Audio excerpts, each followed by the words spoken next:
Então é por isso que eu falo, não é uma esquizofrenia. Se duas pessoas compartilharem a mesma experiência espiritual, como você explica isso? Onde ele coloca você tem um propósito, você tem que tentar discernir esse propósito. Então se você não tem paciência, Deus te coloca um lugar que exige paciência, ele está querendo que você aprenda e se expanda. É simples. Graça e paz, irmãos, sejam bem-vindos aqui ao canal Paede, Provei a Existência de Deus. Se você não me conhece, meu nome é Natália, e eu tô aqui já há alguns vídeos contando um pouco da minha história e como foi a minha trajetória conhecendo aí Deus através de detalhes, sinais, visões e experiências espirituais, a quais eu nem sabia, porque eu sabia que já estava vivendo essas experiências. E elas foram me levando e guiando para mais perto de Deus até eu me aproximar e entender, ter um entendimento um pouco maior de quem é Deus. Só quero deixar claro aqui que a gente nunca vai saber quem é Deus por completo. A Bíblia fala que a gente não consegue ver a face de Deus. Não há ninguém que tenha visto a face de Deus, né, melhor dizendo. E ao mais perto que a gente tem de Deus, eu acredito que seja a presença de Jesus aqui na Terra. Ele veio para nos revelar um Deus, correto? Um Deus do Antigo Testamento, qual só se ouviam falar, né? E as pessoas passavam de geração em geração suas histórias. Então ele veio cumprir a lei e os profetas. E aí Jesus morre e ressuscita. E estamos aqui 2000 anos depois, esperando a sua volta. Quando a gente lê a Bíblia, a gente entende que vai haver a volta dele. E estamos aqui esperando a sua volta. E o que a gente tem de provas, para provar? Será que Deus existe ou não existe? São esses detalhes da vida que você vai juntando, as sincronias, as coincidências. Coincidências não. Uma pessoa uma vez me disse as Jesuicidências. Quando você ora, no outro dia aparece alguém. Quando você pede uma coisa, aí Deus usa uma pessoa para te dar justamente aquilo que você pediu. Então, esses pequenos detalhes, quando você abre seu coração para entender, você começa a ver a prova e a existência de Deus. E é por isso que eu criei esse canal, para que você, que nunca teve nenhuma experiência, que está começando agora a querer buscar mais de Deus, entender se ele existe ou não, para que você abra a sua mente para entender que existe muito mais do que a gente imagina aqui nesse plano terrestre, né? Então, Deus, ele existe, ele é real, ele simplesmente é. Bom, primeiro eu quero agradecer a todo mundo que está assistindo. Tem um comentário específico que tem me chamado a atenção de um participante aqui nos comentários. Fique à vontade para comentar, para também contar o seu testemunho, todos vocês que queiram compartilhar algo. E essa pessoa em específico comentou no meu vídeo passado que talvez Deus me deu o meu namorado. Não foi Deus que me deu o meu namorado, era minha carência. E sim, essa pessoa estava certa, está certa. Só que uma menina de 21, 22 anos, como eu já disse, com as emoções atrofiadas, ela não vai ter esse discernimento. Então, na minha visão, eu achava que Deus estava me dando um namorado e depois tirando meu namorado. Ou me dando um namorado, mas eu não estava sentindo amor por ele. Então a culpa era de Deus, que estava me dando uma relação fracassada. Essa era a sensação. Bom, após o término do meu namoro, eu continuei na faculdade. E ali eu notei em mim algumas oscilações de vontade. Por exemplo, no primeiro semestre eu já queria sair. Então eu entrei, mas eu queria sair. E eu tinha muito esse problema. Começava um projeto e parava. Começava uma coisa e parava. E eu me lembro que uma das primeiras coisas que Deus mandou eu fazer, que, como eu disse, o meu lar era caótico e tudo mais, isso era refletido na minha casa também. Minha casa era muito bagunçada, escura, não tinha organização, muito mofo, as paredes escuras, puro reboco, só reboco e tal. E não é porque meu pai e minha mãe não tinham condições, eles tinham condições de fazer uma reforma, mas eles não queriam. Existe uma diferença. Eles não queriam dar esse passo de transformação. E eu lembro que em 2012, no meu primeiro estágio, primeiro salário que eu peguei, meu primeiro salário eu comprei uma lata de tinta e falei, pai, vou pintar meu quarto. Algo dentro de mim já clamava para essa mudança.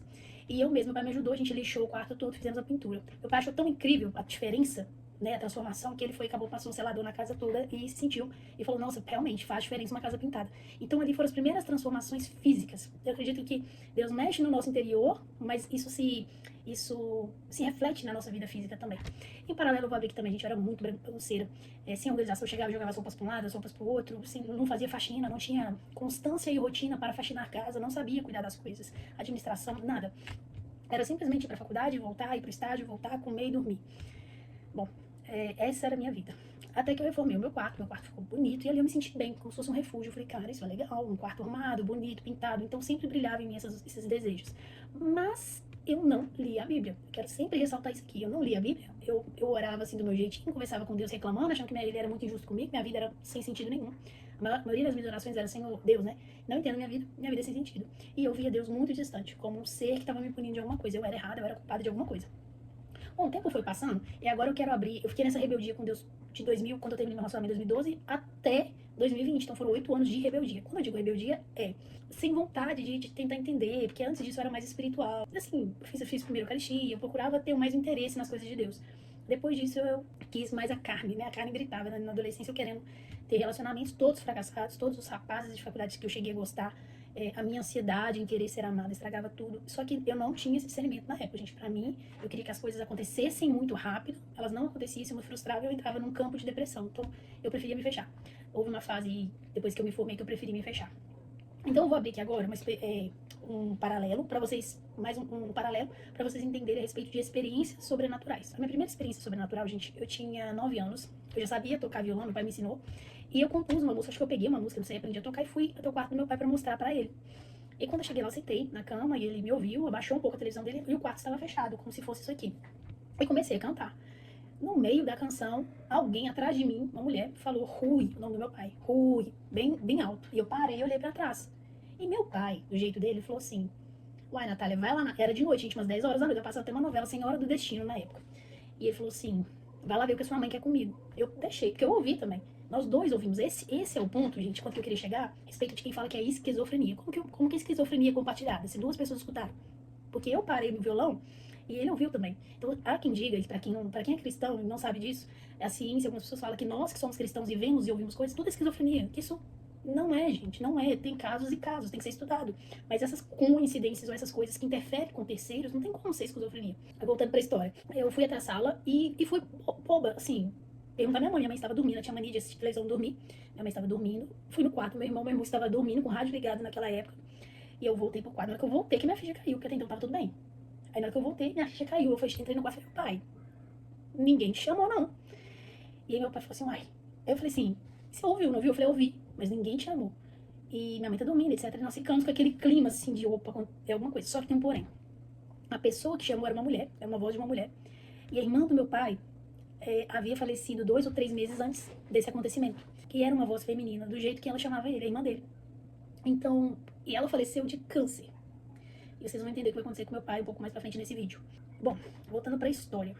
Eu lembro que eu voltei, assim, dali em diante eu já fiquei com medo. Meu pai, ele sempre foi curioso, igual eu. Então no dia seguinte ele falou assim, vem cá, Natália, vamos fazer um teste. Eu fui pra sala, deitei no sofá onde minha mãe estava, ele fechou a porta do quarto, ele foi pro quarto, ele fechou o quarto igualzinho, ele falou assim, vai, grita. Meu pai era igual eu, gente. Aí eu, Rui, mesma altura, e ele, não deu pra ouvir. Aí a gente trocou, aí eu fui e ele fez o barulho, é muito baixinho. Se a minha mãe tivesse gritado, ela teria que ter feito muita força, tipo, Rui, pra gente ouvir. Então, essa foi a primeira experiência que eu ouvi com meu pai. Lembrando que quando eu era adolescente, e quando eu era criança e adolescente, eu tinha muito medo de experiências sobrenaturais assim, eu tinha muito medo mesmo, então essa me deixou um pouco assustada.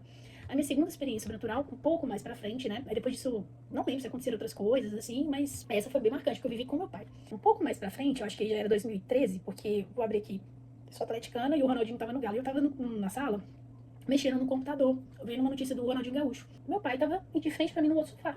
Era um pôr do sol, por volta de 6 horas da tarde ali, aquela cena maravilhosa, e eu ali concentrada, mexendo no notebook. De repente, aí entra um ponto. A rádio da Itatiaia, pra quem conhece aqui de Minas Gerais, ela toca Ave Maria às 6 horas em ponto, na rádio. Então estava tocando Ave Maria e depois um moço fez uma oração, falando uma oração bem bonita. Só que eu não prestei atenção nisso porque eu tava digitando no notebook. E aí meu pai terminou ali essa oração. Meu pai começou, fez assim, o sinal da cruz. Falou, nossa, que oração bonita. Ele falou de um jeito muito... Não sei se isso mexeu com ele, porque eu não prestei atenção. Ele tava na minha frente, mas eu sei que eu olhei pra ele, ele fez assim, falou, nossa, que oração bonita. Tipo, te tocou nele. Só que assim que ele tocou nele, a janela do lado, que era a janela de vidro, dessas aqui, ó, assim, tava aberta, né, pra varanda. A janela, alguém chegou e fez assim, ó. Vou mostrar pra vocês. Deu vários tapas na janela. Desses tapas não, batidas a ponto da janela tremer. E aí eu olhei assim e falei, uai, pai, você ouviu? Meu pai fez assim na hora, pra esticar o pescoço, pra ver se era alguém. E na hora que meu pai fez assim, não viu ninguém, ele voltou branco. A gente é branquinho assim, ele voltou assim. Aí eu falei, pai, você ouviu, não ouviu? Aí ele, não. Tipo assim, meu pai fingiu. Oh, esquece, parece, não sei se meu pai já teve. Meu pai lembra que eu gostava de perguntar, acho que ele já teve algumas experiências sobrenaturais também. Na igreja, ele viu uma cruz, umas coisas assim. Só que aí, no caso dessa janela que tremeu, nós dois ouvimos de novo. Então é por isso que eu falo. Não é uma esquizofrenia. Se duas pessoas compartilharem a mesma experiência espiritual, como você explica isso? Entende? Por isso que lá no início, no vídeo fixado desse canal, eu falo que não tem como você provar a existência do outro lado, né, do outro lado da vida, digamos assim, ou de coisas que não tem explicações aqui, e falar que não tem nada, que a gente tá aqui, que a gente é uma evolução, o Big Bang explodiu, somos uma evolução, vamos morrer. Isso é uma mentira. Gente, eu vou falar que isso é uma mentira, e eles colocaram isso na cabeça da gente de uma forma muito profunda. Porque se eu tive experiência, meu pai teve experiência, outras milhares de pessoas já tiveram experiência, já viram alguma coisa mexer sozinha, já viram. É porque tem algo do outro lado, tem algo, tem uma força que a gente não compreende. E aí quando você pega todas as religiões do mundo, todas falam a mesma coisa, existe uma força, uma divindade e algo além. Só que quando você pega a Bíblia, quando você pega a história de Jesus e a missão e o que ele falou, nem Buda, nem, eu não sei, as outras religiões, enfim, é tão profundo e é tão impactante a ponto de transformação quanto as coisas que Jesus fala. Jesus, ele fala assim, você quer me seguir? Negue-se a si mesmo. Morra pro mundo e siga a mim, seguir o que ele fez. Amor, compaixão, perdoar, amar.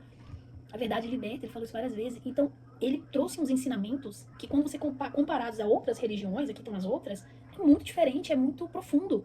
Então, se a gente fizer um estudo, tá, então existe um mundo, existe mesmo Deus? Vai, eu sou ateu, por exemplo. Não, Deus não existe. Tá, mas tem 10 pessoas na sua frente falando que tem experiência sobrenatural. Você não vai dar um voto de confiança e acreditar nelas? Ah, não é tudo doido. Ah, não é tudo esquizofrenia. Não, elas só acham que viu.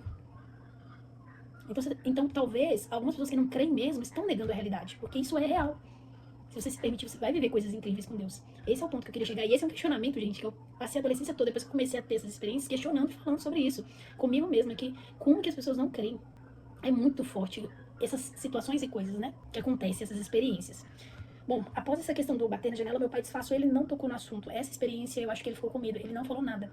Ele até saiu assim, quis questionar. E eu falei com a minha mãe. Eu achei que era meu irmão, eu fiquei olhando pra porta, cheguei até a falar assim, fulano, meu irmão, né? Meu irmão chegava brincando ou fazendo algazarra.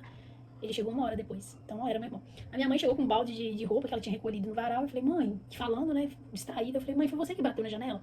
Ela, o quê? Não, eu, misericórdia, já começou a ficar com medo. Minha mãe não gosta dessas brincadeiras. Então, claramente, foi uma experiência sobrenatural que eu compartilhei com meu pai.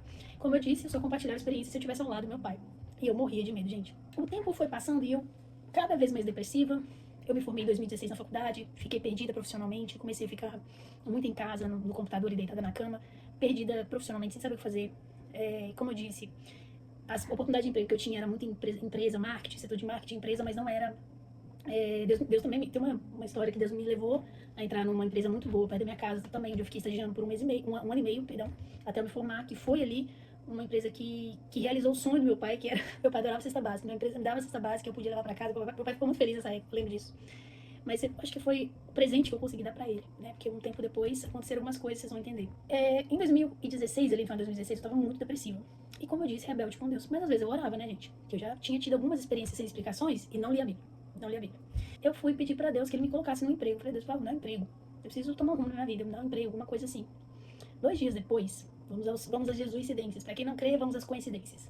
2 dias depois, uma moça cristã, amiga minha de muitos anos, que tem um ateliê de unhas de gel cristão no meu bairro, me liga e fala, Natália, eu tô com uma vaga pra recepcionista aqui no ateliê.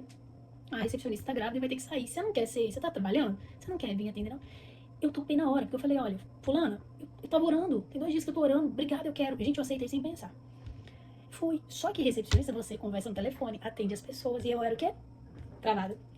Quando eu cheguei lá, e lá é um ateliê cristão, tinha umas caixas de som acopladas, quando eu cheguei lá, ela falou assim, você tem que pôr o pendrive e colocar as músicas. E começou a tocar música cristã. No primeiro ou segundo dia, eu falei, já sei. Eu lembro que eu falei, meu coração, Deus, o Senhor me trouxe pra cá, pra eu aprender alguma coisa. E aí todas as meninas que estavam lá também eram cristãs. E eu, a desviada. A desviada não, é que nunca esteve na igreja, como eu disse pra vocês. Aqui tinha alguma experiência com Deus, mas que nunca, né, devido ao meu jeito de ser, nunca... Aí eu conheci uma profeta nesse lugar. Não sei a sua doutrina, né, digamos assim, evangélica ou não, se você é católico, se você é pentecostal, batista, etc. Mas ela é mais pro lado do pentecostal. E eu não sabia disso, gente. Eu sabia que tinha a Bíblia, eu sabia que tinha Jesus, eu sabia que tinha católico e evangélico, mas pra mim era tudo a mesma coisa, os evangélicos. Ela veio com tal de visão, de não sei o que, visão. O que é visão? Só que eu fui muito curiosa, então ela contou um pouco das histórias dela, a gente foi se aproximando como amigas. E ela, gente, aí nós vamos a um ponto sobre evangelismo. Ela é uma profeta mesmo, levando de madrugada e hora de jejum e não sei o que. Mas não é só isso que faz uma pessoa, na minha opinião, tá? Hoje em dia. Não é só isso que faz uma pessoa ser uma pessoa de Deus. A pessoa tem que carregar o amor, o perdão, a compaixão. E até a forma de evangelizar, ela tem que ser com paciência. Eu não posso chegar aqui e falar, creia em Jesus, se arrependam, vocês estão pecando. A pessoa vai falar assim, gente, primeiro que eu não sei o que é pecado. Como assim vou me arrepender?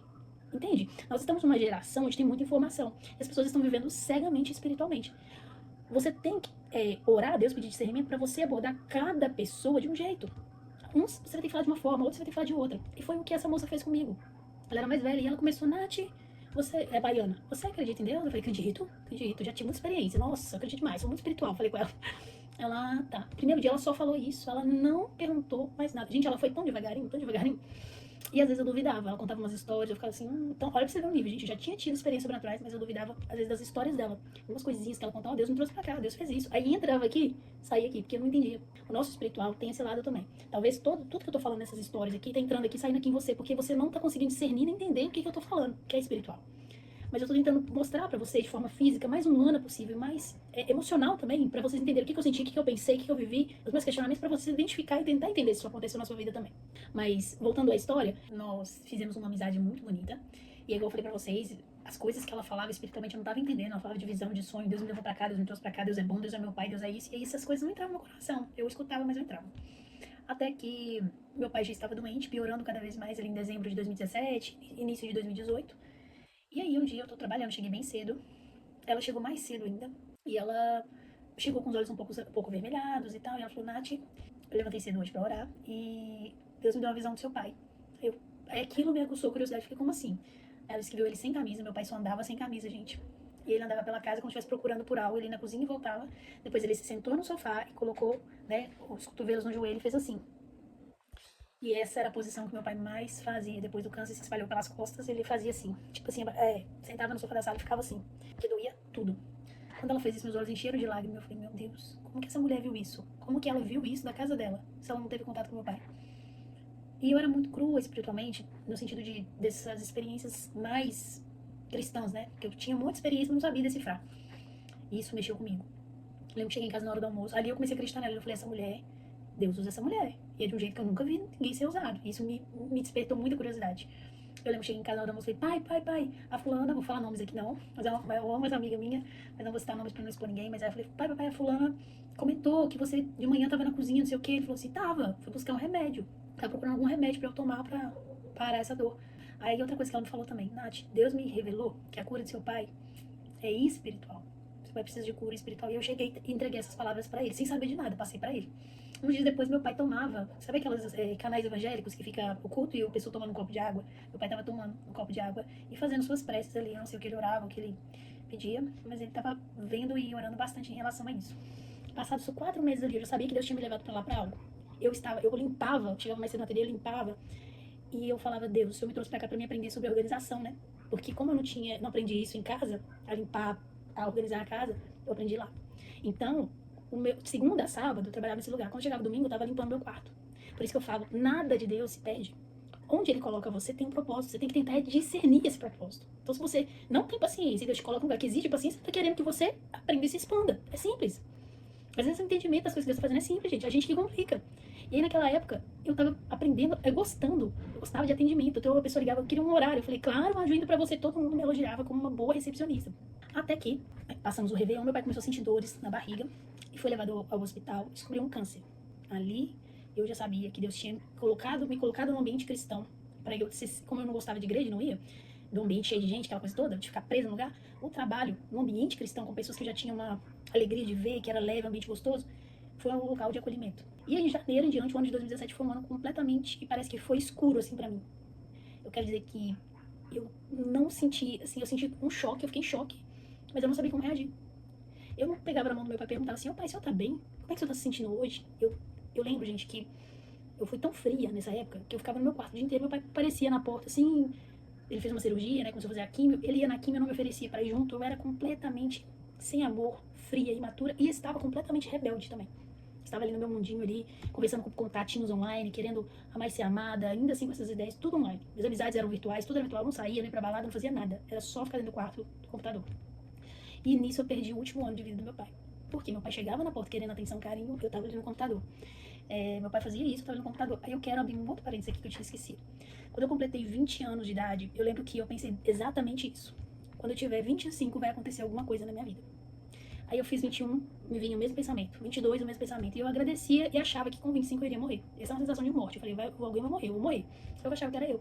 E quando eu tinha 25 anos, meu pai faleceu. Ele faleceu ali no início, ele ficou em 2017 fazendo a quimio. Quando foi dia 5 de fevereiro de 2018, ele faleceu. Só que Deus me avisou que ele faleceria e eu quero contar mais um testemunho. Eu estava no meu quarto, meu pai, o câncer já havia se espalhado, então meu pai ficava gemendo de dor, né? Ele ia pro hospital, voltava e aquela coisa toda. E um dia eu tava na sala, minha mãe dando morfina pra ele. Eu simplesmente falei, eu preciso ir lá fora, respirar. E eu passei por eles assim, fui lá fora, sentei na varanda e comecei a chorar na rede. Eu tinha uma rede que eu ficava vendo o céu. Eu chorando. Lembra que eu falei que Deus conversa com a gente pelas estrelas? Eu já vi muita estrela cadente, mas muita mesmo. Já cheguei, gente, a ver 7 estrelas cadentes numa noite. E em todos os meus anos de observação, eu nunca tinha visto uma estrela como eu vi nesse dia. Eu lembro que eu sentei lá e falei, Senhor, olhei pro céu com o coração assim, dilacerado. E eu falei, acho que foi uma oração aqui interna, não lembro de ter aberto a boca pra falar, mas eu falei, Deus, o que vai ser da minha família? Porque meu pai era o ponto que equilibrava a minha família. Meu pai era mais pra frente, ele faxinava a casa, meu pai fazia as coisas dentro de casa, a gente não fazia. Eu fazia menos que ele fazia mais. Meu pai fazia compra, voltava, meu pai tinha uma vida mais agitada, assim, não só por isso, meu pai era o provedor da casa também. Minha mãe também, mas meu pai era mais. E aí, mas meu pai tinha um detalhe, meu pai falava muito com a boca dele assim, eu quero morrer. Isso aqui pra mim já deu, já aproveitei a vida demais. Então ele tinha um lado depressivo também, depois vocês vão... Eu vou contar algo aqui um pouco pesado, mas foi uma interpretação minha também, tá? Bom, enfim, eu na rede ali chorando, etc. E de repente, olhei pro horizonte e falando com Deus ali, à noite, as estrelas, caiu ao horizonte uma estrela cadente. Sério, a gente vendo ela assim, distância desse tamanho, uma bola azulada, com ela esverdeada, azulada, com o risco assim, azulado. Isso foi uma coisa mais linda. Como eu já observava o céu, nessa época eu tinha 25 anos, eu já observava o céu desde a infância. Eu lembro de eu tocando violão com 9 anos, aqui em mim doía, porque eu ficava assim. Então eu nunca vi uma estrela cadente dessa. Qual que é a probabilidade de no dia que meu pai está quase morrendo, no dia que eu tô triste, no dia que eu tô muito triste, acontecer de eu ver uma estrela cadente diferente? Só que tem mais um detalhe, assim que ela caiu, eu falando assim, o que vai ser da minha família, o que vai ser de mim? Quando a estrela caiu, aqui dentro, uma voz bradou dentro de mim, eu estou contigo. Glória a Deus. Gente, a partir daquele momento eu chorei, mas foi um choro de paz, porque eu entendi que Deus estava fazendo algo na minha família, que eu tinha que deixar isso acontecer e que era uma mudança. Uma semana meu pai foi pro hospital, no hospital ele delirava, muita morfina, ele falava, Natália, tem gente vindo me pegar, e falava de uns homens que estavam vindo pegar ele. Eu quero abrir um parênteses aqui, meu pai assistia muito da Atena, e jornais, não tô condenando a Atena, não tô falando que esses jornais, essas coisas, se você tem costume de assistir notícia ruim, essas coisas, eu corri, da minha infância e adolescência, eu corri desses trem, porque me dava uma gastura ver meu pai aposentado, sentado no sofá vendo um trem desse o dia inteiro, sabe, perdendo tempo ali vendo uma coisa em vez de viver. E quando meu pai faleceu, estava delirando na cama, né, no hospital, ele falava, estão vindo me buscar, a polícia tá chegando. Eu acho que eram reflexos dessas coisas. E aí é uma opinião, isso não tem nada de espiritual. Isso é uma opinião do que eu acho que é como essas coisas influenciam a nossa mente. E um outro ponto é que o câncer havia tomado meu pai e a boca dele ficou muito preta, assim por dentro, assim, não podia beber água, estava muito escuro. Ele cheirava muito rapé real também, é um detalhe, a vida toda cheirou. Rapé real, pra quem não sabe, é um pozinho, né? Podem pesquisar. E eu acho que isso estava voltando de alguma forma. Eu sei que quando eu olhava para os lábios dele, eu só conseguia lembrar das palavras negativas dele a vida toda. Então eu lembrava dele reclamando, eu lembrava dele xingando, os palavrões. Meu pai era espiritual, ele era religioso, rezava Ave Maria. Mas a parte que a Bíblia fala, sua boca fala, que está cheio o coração. Eu sentia meu pai às vezes revoltado com a vida. Talvez pela vida que ele teve, a infância, alguma coisa, não sei, ele não era muito aberto. Porque assim, antigamente a vida não era fácil, né, gente? Passar fome, dificuldades, família, etc. Então eu via nele uma revolta. Eu sempre entendi que meu pai era revoltado. Após todos esses acontecimentos, eu quero dar mais um testemunho dentro dessa parte que meu pai vai falecer. Ele ficou no hospital por uma semana, mais ou menos. E havia uma tia minha que estava brigada com a minha mãe. Essa tia, brigada há mais de 10 anos, elas não se falavam. E ela se converteu. E aí, meu pai e minha mãe, às vezes eu escutava os dois conversando, eles passavam muito tempo falando dessa minha tia, falando sobre essa história que ficou mal resolvida. Eles perdiam muito tempo remoendo essas coisas. Então acho que isso ficou muito no coração do meu pai. Quando ele estava no leito ali de morte, essa tia minha foi visitá-lo. E eu fiquei sabendo, através do meu primo que estava com ela, que ela fez o apelo para ele. Então, se você consegue ver a mão de Deus nisso. Minha mãe e meu pai passaram 10 anos falando dessa tia. E aí na hora de alguém ir lá fazer uma oração por ele, que eu não tinha esse discernimento. Eu não fiz uma oração para aceitar Jesus, porque eu não tinha lido a Bíblia, eu não entendi o que era isso. Ela foi lá e fez essa oração. Depois fiquei sabendo que ela perguntou se ele queria aceitar Jesus, ele aceitou. E ela deve provavelmente ter perdoado ele, eles se perdoaram. 2 dias depois, um dia depois, ele partiu. Às vezes, a gente não tá aqui na Terra pra viver até 90 anos, 100 anos, não, gente. A gente tá aqui pra aprender a amar, a perdoar. E, sabe, eu não sei nem se eu falei nos vídeos anteriores sobre essa questão dessa família, que a gente tinha uma certa rixa, que eu tinha um sonho, acho que eu falei, gente, eu não lembro mais dos outros vídeos. Mas é a mesma família, Deus já tava mostrando que família não é pra você ficar brigando, não é pra você, por causa de herança. Todos nós, tudo isso aqui, ó, deixa eu pegar o que você já viu, esse fone, isso aqui é meu, tá? Se eu for atropelada, se eu morrer amanhã, isso aqui vai ser 50 reais na mão de alguém que vai comprar um sorvete. Vai ser 50 reais na mão de alguém que vai comprar alguma coisa. Tudo que tá aqui é uma ilusão. Nós somos, a Bíblia fala que nós somos como uma poeira. Então, quando eu vejo isso, quando eu descobri que foi ela que fez a oração, eu entendi o propósito de Deus. A minha mãe perdoou ela perdoou minha mãe, e as duas voltaram a se falar, depois de 12, 13 anos. Não me está dizendo que seu pai teve que morrer para as duas voltarem a se falar? Todos nós vamos morrer. Meu pai morreu com 61, mas... E logo após a morte do meu pai, eu ganhei uma vida. Porque foi um choque para mim. Em vez de eu falar, não, Deus, por que você tirou meu pai? Eu fiz a pergunta assim, porque você é mau, você tirou meu pai? Eu fiz a seguinte pergunta, por que o Senhor tirou meu pai agora? Eu tão nova. Por que ele foi embora agora? Será que o Senhor está tentando me dizer algo? Eu fui mais por esse lado do que pelo da rebeldia. Então eu comecei a entender Deus, foi aí. E aí eu entendi. Porque ali eu comecei a ganhar. Eu vou contar nos próximos vídeos, senão esse aqui vai ficar muito grande. Mas eu quero te dizer o seguinte: comece a analisar os pontos da sua vida exatamente como eu analisei a minha. Você vai ver a mão de Deus. Comece a pedir a Deus para te mostrar as pessoas que você tem que perdoar, a sua família, seu irmão, sua tia, sua avó, pessoas que te falaram uma palavrinha e você guardou no coração e tá até hoje remoendo isso. Larga a mão dessas coisas. Porque não foi coincidência. Meu pai, no leito de morte, recebeu uma oração de uma mulher com a qual ele praticamente nem conversava há anos. E 2 dias depois ele morrer. 2 dias depois o Senhor recolher ele. Eu oro para que vocês, que nunca teve experiência com Deus, ou tem dificuldade de orar, de buscar uma igreja, uma coisa assim, entenda as coisas que eu tô falando da forma mais simples possível. Eu não tô aqui como uma religiosa, eu tô aqui como alguém que questionou, que duvidou, que tenta entender a sua vida nesse sentido. Deus já deve ter se revelado a você de muitas formas, você não percebeu. Peça a Deus para te mostrar as pessoas que você precisa te perdoar hoje, as pessoas que você precisa que Deus te mostre.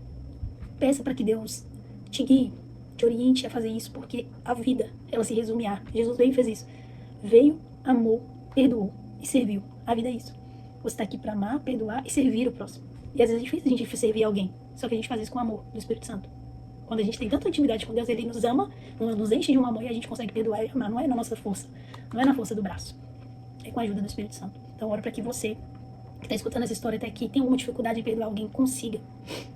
Em nome de Jesus, perdoar essa pessoa. Em nome de Jesus, não deixar para amanhã o que você pode fazer hoje. Amém? Que Deus te abençoe e até o próximo vídeo.